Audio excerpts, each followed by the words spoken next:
unlike the Italian man who did not go to work for 15 years but got full pay, we've come back to work. Yeah, and we have been here. Oh, yeah. We've just not been doing this. Yeah. And now we are. Yeah, which is great, isn't it? It's terrific, isn't it? I was trying to think what I'd done with my time, what productive use I'd made of my Thursday evenings, and can't really account for it. All those wild nights out on a Thursday night. Yeah. Speak for yourself, Chris. Blimey. But it's very nice to be here. Yeah. And it's great that you're back for this edition of Newscast. Newscast. Newscast from the BBC.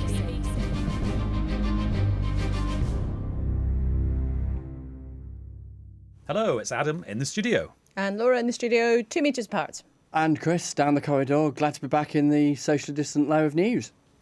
And to help us celebrate our triumphant return to the television, we've got a special guest. It's Sir Alan Duncan, former Foreign Office Minister, former MP, and now diarist. Welcome, Sir Alan. Thank you. Hello. Now, Chris, have you got the book in the cupboard there with you? I've got the book in the cupboard here. It even says signed by the author, which is terrific. Yeah, I went to the shops today to buy a copy, flicked through it this afternoon. It's incredibly entertaining because one of the things that we've all missed through lockdown is basically going out for a good drink and a good meal and then having a good old, I'm not going to say bitch, chinwag about colleagues. And reading your book, Alan, that's what it's like. I wouldn't say so. I think it's more generous than it is critical of people. I think the nice people will love it, but I am tough on some people. And I'm tough on them where I think that they may have behaved badly and that they've sort of undermined the interests of the country and over-promoted themselves, which, politics should not just be about. Goodness me. Well, there's plenty to talk about, which we'll come to a little later. Yes, and actually there's loads of this week's news that we can discuss with you because you've got a lot of experience of a lot of this stuff. So for the last few weeks, Westminster's been gripped by the whole concept of lobbying. So what's the relationship between business, other outside interests, former politicians, current politicians? And Laura, you got a big scoop about a new example, Prime Minister texting James Dyson, the tech magnate, engineering magnate, vacuum cleaner magnate. But before we come to the new one, let's talk about the old one, which has been the subject of conversation today. David Cameron, who used to work for Greensill, the financial services firm, and today two of the senior mandarins, civil servants from the Treasury, were speaking at a parliamentary committee. They were being grilled about this. And so Tom Scholar, who's the most senior of the senior civil servants at the Treasury, said this about who he gets calls from. I've also, from time to time, had calls from other senior people, maybe senior people, private sector people who I've previously worked with in another capacity. I think it's natural when somebody that you know asks to speak to you. It's quite natural to take that. And Laura, lots of people are saying that's the whole thing in a nutshell. It is. It's because it's natural. It's natural human behaviour. Something goes wrong or something is happening that's interesting and you think, oh, what can I do? I'll phone the person that I know. But that is really at the core of what the concern has been here. And some background on the whole Greensill thing. Greensill was a financial company that is now defunct. That is absolutely key. This is now a big project that failed. Lex Greensill, who was the sort of supposed whiz kid behind this, was an advisor to David Cameron's government when he was in power. But the roles reversed a few years later, and David Cameron was lobbying on his behalf, trying to get the company access to emergency COVID loans. And he texted the current Chancellor about it. He now kind of says, maybe I shouldn't just have texted him. And we know now that he was also lobbying the Treasury, reaching out to people he knew from his time in office like Tom Scholar. And also, we now know in the last couple of hours, sending rather a lot of emails to some pretty powerful people at the Bank of England too. And just quickly, we should remember, these conversations aren't illegal. Lobbying can be perfectly legitimate. Phoning your local MP and an MP talking about their constituents' concerns, that's lobbying of a form. But the point is it's meant to be transparent, open, and the same level of access to anyone, whether it's you wanting to complain about something to your local MP or a business trying to talk to a minister about something that's really important.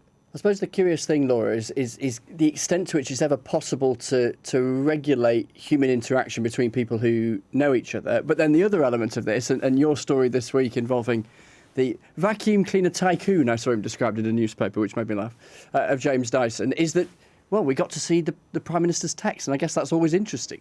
It's always interesting, and it used to be pretty rare. But in the last couple of weeks, it seems to be becoming more common. And one of the problems with how you regulate this stuff is these things, because so Mobile much phones. business is done in politics on people's mobiles, and there's kind of an issue about all the rules that are meant to govern this behaviour. It doesn't really cover the issue of modern digital communication. You must have received quite a few texts from Boris Johnson. Was he a prolific texter? Do you think he still is? I haven't had that many, but I mean, I've had some text exchange. But I have to say, I'm not with you on this lobbying issue. Look, I think that the issue is not about access. It's really about how it's handled when the representation's been made. And that is where there should be transparency, where it should be immediately referred to civil servants. So whenever I got lobbied by someone, a PR company or something, I'd take a screenshot from the phone and I'd email it to my private secretary. So it was then immediately in the bloodstream of the civil service. And actually, the issue here with David Cameron is not about David Cameron. The issue here is, why was Lex Greensill in the first place in number 10 with a number 10 card given special access to the whole sort of UK procurement process by Jeremy Haywood?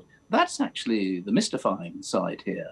And I don't think that he should have been allowed to bypass the business department or the Treasury by somehow going into the heart of number 10 through the cabinet secretary.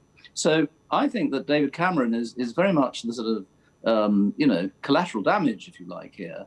And I think that the focus on him is wrong. But when it comes to the behaviour of current politicians or former politicians like David Cameron, if you were still an MP and a small business came to you in your constituency and said, hang on a minute, I can't text the Prime Minister, I can't text the Chancellor, I can't get that kind of access to make my case. This would only be a scandal if it were somehow bypassing a proper process of scrutiny and civil service advice. Laura, do we have any clarity now on whether the Prime Minister is going to publish his personal correspondence on COVID contracts? And also, what more can you tell us about how text happy he is? OK, well, answer one, no. Downing Street keeps saying things like, well, we're just starting to pull it together. I am told that there were some rather raised eyebrows inside government when the Prime Minister appeared to say, yes, I'll publish all my texts about COVID contracts. Well, there's rather a lot of COVID contracts. And as I understand it, there are rather a lot of texts. And somebody who is quite a senior Whitehall figure actually said this to me about the time. In general, there was great anxiousness about the Prime Minister doing deals on WhatsApp. Nobody trusted it. Nobody knew what was improper. And everybody was worried he was promising everybody everything. Now, we should also say the government keeps saying nothing was wrong. They keep emphasising this was a time of great national emergency. But it is the case that there were worries in government about what the Prime Minister was doing on his personal phone. We know that Simon Case, the Cabinet Secretary, there were nerves about people having too ready access to Boris Johnson. And Downing Street did not deny today claims that were made that actually he was advised to change his phone number because he was just too, happy on the phone. And look, from a political point of view, lots of the public are clearly going to think, well, so what? This was an emergency. He's getting things done. Fine. For people who criticise Boris Johnson, it confirms their sort of view that, he doesn't abide by the rules. He thinks the rules don't apply to him. But it's a kind of drip of this kind of thing. The risk is there politically that it creates an atmosphere when it looks like things just aren't quite fair. I can see why Tony Blair said he didn't have a mobile phone in office, and he's now very thankful. Famously didn't have a mobile, actually. Yeah, I mean, the time was different. Not everybody did, but famously didn't. And Sir Alan, talking about your book, do you think it could be used as maybe a bit of a textbook for people in government now, that there's some lessons that you spent many years learning that maybe are being forgotten by this current generation? Well, I hope so, because, far from being a sort of, score settling or a revenge document, it's not if you read it. I mean, obviously the serialization picked out a load of sort of colourful insults, which were sort of... Speaker Hobbit. The Speaker Hobbit. Well, that's the name. I mean, I told... There's quite a few. If you look at Hansard, on the last day I said, Mr. Speaker, I hope you don't mind that I've been calling you Speaker Hobbit for a long time. And, so it's on the record of the House of Commons. So that was quite open. I probably called him worse as well, but that's a different go matter. on. Bear in mind, this programme's on television quite late. Well after the watershed. I mean, I can't quite imagine there's anything left to get off your chest after reading about the book. But if there is... You asked about the book. I mean, yes, it is designed... it's a diary. So it's an open, honest diary, which I hope as I never actually intended to publish it, but it was designed to be read by someone who would say, oh, that's interesting. That's what a foreign minister does. That's how you balance your work in Parliament. That's what really went on day by day, blow by blow, during those 3 or 4 years between the referendum and leaving the EU, because essentially it was parliamentary civil war. And it's very difficult when you're looking back as an academic, say, to catch the mood of the moment. Well, this, I hope, captures the mood of the real misery and fury of that horrible Parliament. Just looking at some of these extracts to which you refer, Jacob Rees-Mogg, he's a cheap nationalist. Nicky Morgan, not up to much. Michael Gove, unctuous freak. Philip Hammond. It's quite a long quote, that. I'll skip over that. Mike Penning. Mike Penning, what a Dumbo. Nadine Dorries, mad nad. James, not so cleverly. Shameless neophyte. I just wondered, I mean, did you have second? I mean, I can see why the publishers were keen to publish it, but did you have? Was there a moment's thought where you thought, Because I get that these were your authentic thoughts in the moment, and that's the joy in reading it, that kind of contemporaneous account. But did you think, maybe some of these I'd like to have something to do with in the future, or maybe not? Look, no, I don't think that. Look, in the book, it blows hot and cold about Boris because it's the same with everybody. Sometimes he's exasperating, sometimes he's brilliant, and I always pleaded with him to just knuckle down, be serious, and be brilliant. I have one regret, which is that in the frustration of the period, I used language which was perhaps excessively critical of Theresa May, where, I was a total supporter, and it was frustration rather than criticism. I said, come on, I felt she was being outgunned, badly treated, being attacked by the party within the party, which was the ERG. And I just wanted her to, just fizz up and go. But she was very placid. And, I found the introspective nature of her character very frustrating because I wanted to rev her up to go out and do some political killing to defend her corner. Now, I also feel I perhaps was slightly excessively rude about Michael Gove. So I have a mild... Have you made it up with him? But actually, we have communicated since, actually. What about Gavin Williamson, a venomous, self-seeking little shit? I think he behaved very badly about Michael Fallon. I think he was briefing too much as chief whip. I know that a lot of people in the Ministry of Defence found him absolutely potty. And I'm sorry, I just think he was absolutely doing things for himself with no adequate political foundation for doing a good job as a senior minister. Goodness and me. I say the same about Priti Patel, who a dolled-up nothing person. Well, that's the least of it, really. I mean, it's her conduct, I think, that matters. Right. The only thing that could make this conversation any more fun is if we had a trademark newscast quiz. So, Laura, you're the contestant, right? Oh no! What? Just me? Yes. That's, so it's called "Would I Lie to You?" The Sir Alan Duncan edition. So what's going to happen is Chris, Alan, and I are going to read out extracts from his diaries, and you have to decide if they are true extracts he actually wrote or made up ones. Oh, well, that's not fair because I haven't had time to read it yet. I've read the extracts. Okay, all right, fine. Can I say before we do the quiz that none of the people that Sir Alan has written most colourfully about are here tonight to defend themselves? True. So well, I get a point for that? You say that. The BBC lawyers will be very pleased that you said that. Anyway, right, okay, here's round one. Is this a true diary entry or do we make it up? Okay. Because some of the diary entries are quite outrageous. You think these can't be true. I've seen some of them in the paper, yeah. Sunday, 14th May 2016. Okay, what was happening there? Road signs filming with the BBC. We filmed 2 mini roundabouts near Market Harborough where there were over 20 psychopath and other warning signs, which illustrates the sort of idiocy my task force is trying to eliminate. Okay. That sounds like a good, solid local news story. So I think that's probably true. Sir Alan, true or false? True. Yay! My passion about rusting poles in our streetscape, and of course no Department of Transport minister ever pays any attention to it. It's always something they relegate. Meanwhile, our streets become grotty. Look at... anyway. Anyway, there aren't many grotty streets in Rutland, I don't think. But Right, Chris, take it away with round 2. Thursday, February the 11th, 2016. Went to number 10 for my 10:45 meeting with the Prime Minister. We walked through to his study, alone except for Larry, the number 10 cat. At which point DC said, "Sofa's all yours, next to the pussy." First time for everything. I think that's probably true. That sounds to me like the kind of thing that David Cameron said, because he said it also in Sasha Swire's book, that other one about it made me want to shove you into the bush Give you one. Well, something like that. Sir Alan, true or false? True. And then are you going to do the final round yourself? I do one. Okay. Yeah. Monday, the 10th of December, 2018.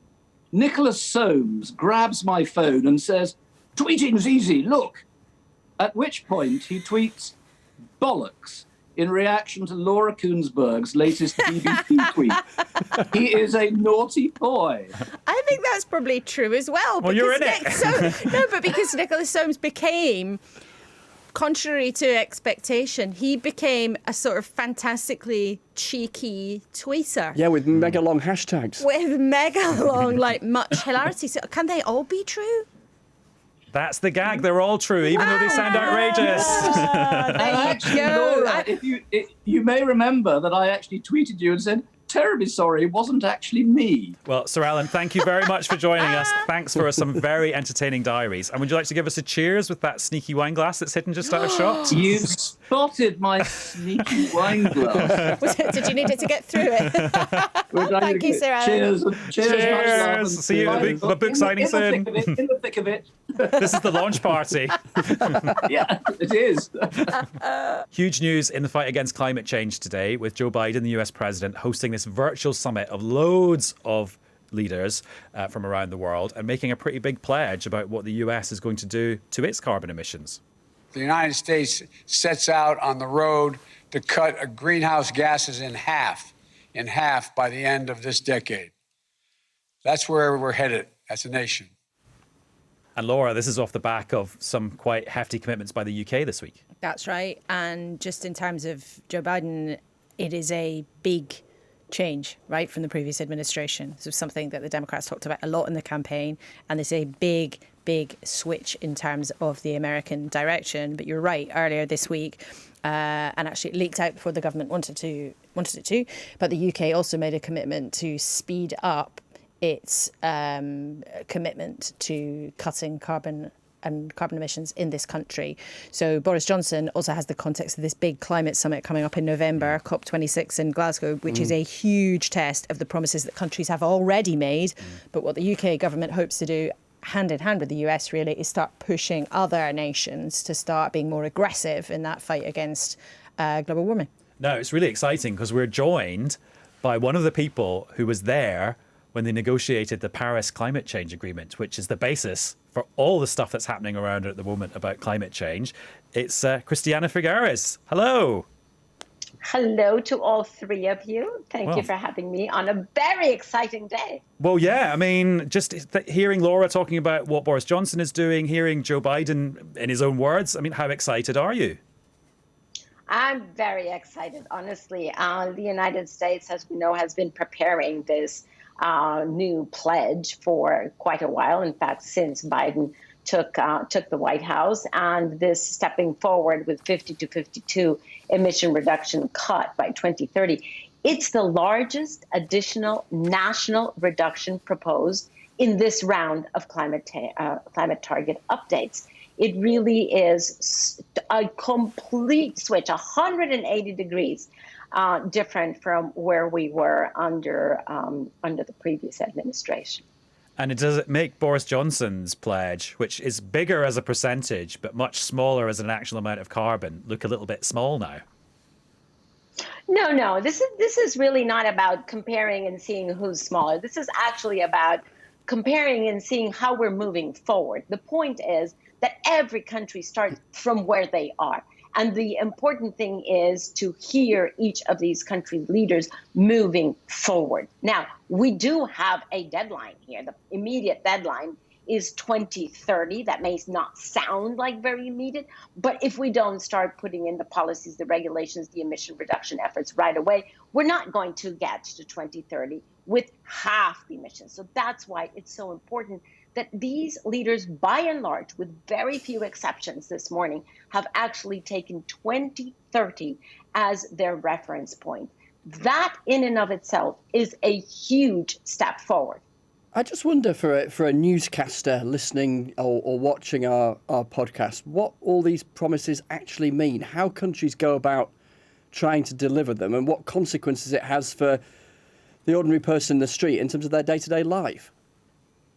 Well, I think the consequences are very positive because it means that we're going to have much cleaner air in cities, less pollution, less congestion, less premature deaths. We know that there was a recent report saying that 8 million premature deaths around the world are due to carbon pollution, which means burning of fossil fuels, mostly in cities, through cars and coal plants. So we look forward to a much, much healthier future, and also one that is much more efficient. I don't think we realize how much time we waste in inefficient transport. Christina, for quite a lot of people, though, too, and quite a lot of governments, the journey to get there, the public has to go on to what you say is eventually a much more positive situation. But there's a lot of cost for people on the way, isn't there? And also, do you think the political debate in all these countries, this is almost like the easy bit to sign up to big targets? Then actually, once you start having people who are winners or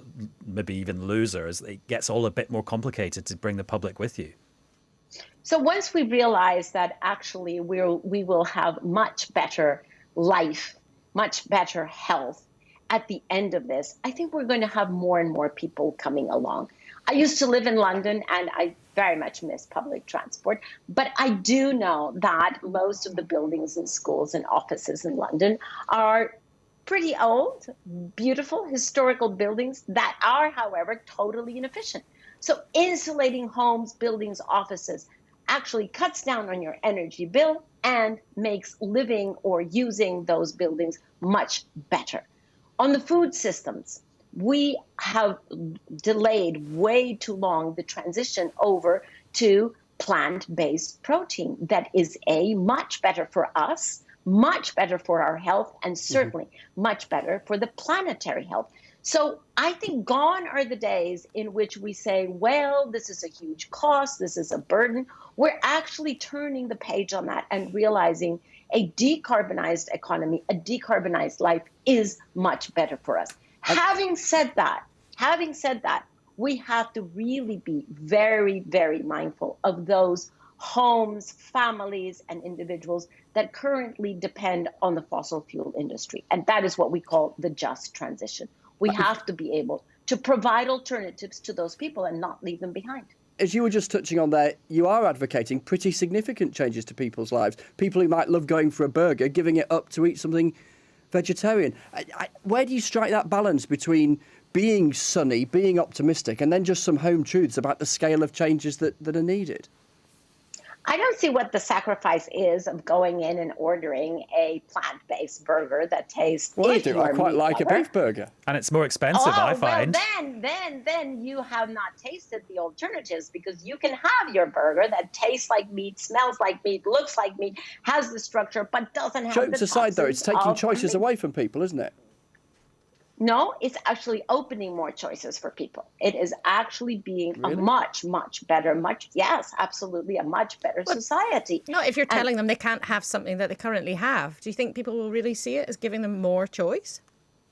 No, I don't think we're saying you can't have this. I think what we're saying is there is a meat option and there is a plant-based option. Now you have those two options. So take a look and figure out what is better for your health and what is better for your planet. Nobody is taking the cow-based hamburgers off the market right now.